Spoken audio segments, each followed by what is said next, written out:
कार्तिक मास का 13वां अध्याय।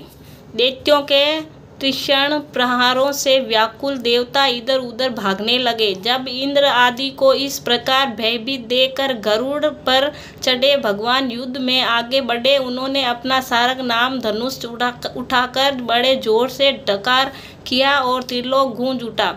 पल मात्र में ही विष्णु ने हजारों दैत्यों के सिर काट गिराए। यह देखकर जलंधर के क्रोध की कोई सीमा नहीं रही। फिर तो विष्णु और जलंधर का महान संग्राम हुआ।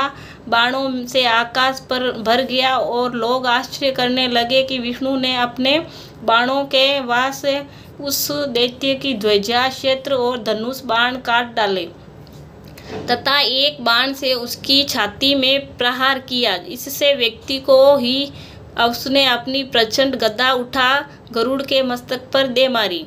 गरुड़ पृथ्वी पर गिर पड़ा। साथ ही क्रोध से उस दैत्य ने अपने होठ काटे और विष्णु की छाती में भी तीक्ष्ण बाण मारा। उसके उत्तर में दो विष्णु उसकी गदा काट दी और अपने सारंग धनुष पर बाण चढ़ाकर उसको बिंदीता आरंभ किया। जलंधर भी उन पर अपने पैने बाण बरसाने लगा।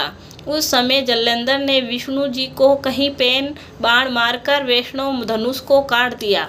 धनुष कट जाने पर भगवान ने गदा ग्रहण कर ली और शीघ्र ही जलंधर को खींचकर मारी, परंतु उस पर अग्निवत अमोद गदा की मार से ही जलाशयमान न हुआ और मंदोमंद हाथी के समान उसे यानी गंदा की मार को फूल की माला ही जाना। साथ ही साथ युद्ध द्रुमद के अत्यंत ही क्रोधित होकर अग्निमुख त्रिशूल उठाकर विष्णु पर छोड़ दिया।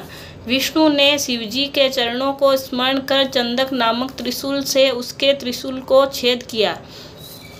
जलंधर ने झपटकर भगवान की छाती में एक मुष्टिक मार। उसके उत्तर में विष्णु ने भी उसकी छाती पर अपनी मुष्टिकता का प्रहार किया। फिर दोनों घुटने टेककर बाहों और मुष्टिकों से बाहु युद्ध करने लगे। कितनी ही देर तक भगवान उनके साथ युद्ध करते रहे। जब तक कुछ श्रमित हो गए तब तक सर्वश्रेष्ठ मायावी से भगवान उस दैत्य से मेघवाणी में बोले, हे रणदु भेद दैत्य श्रेष्ठ, धन्य है जो इस महायुद्ध में इतने बड़े बड़े आयुधों से भी भयभीत न हुआ। तेरे इस युद्ध से बड़ा मैं खुश हूँ। तू जो चाहे वर मांग, मैं अदेय वस्तु भी आज तुझे दे दूंगा। मायावी भगवान ने विष्णु को ऐसी वाणी सुनकर जलंधर ने कहा, हे भावुक, यदि आप मुझ पर खुश हैं तो ये वर दीजिए कि आप मेरी बहन के साथ तथा अपने सारे कुटुंबियों सहित मेरे घर पर निवास करें। नारद जी तो कहते हैं, उसके ऐसे वचन सुनकर भगवान को खेद हुआ, किंतु उसी क्षण उन देवेश ने यथास्तु कह दिया। अब विष्णु सब देवताओं के साथ जलंधरपुरी में जाकर निवास करने लगे।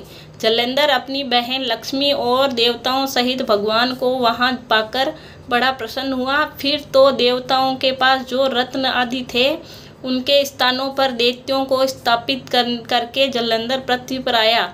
निशुंभ को पाताल में स्थापित कर दिया और देव, दानव, यक्ष, गंधर्व, सर्प, राक्षस, मनुष्य आदि सबको अपना वशवर्ती बनाकर त्रिभुवन पर शासन करने लगा। उसके धर्म अनुसार सुपुत्रों के समान प्रजा का पालन किया। उसके धर्म राज्य में सभी सुखी थे। बोलो कार्तिक महात्म्य की जय हो। कन्हैया लाल की जय।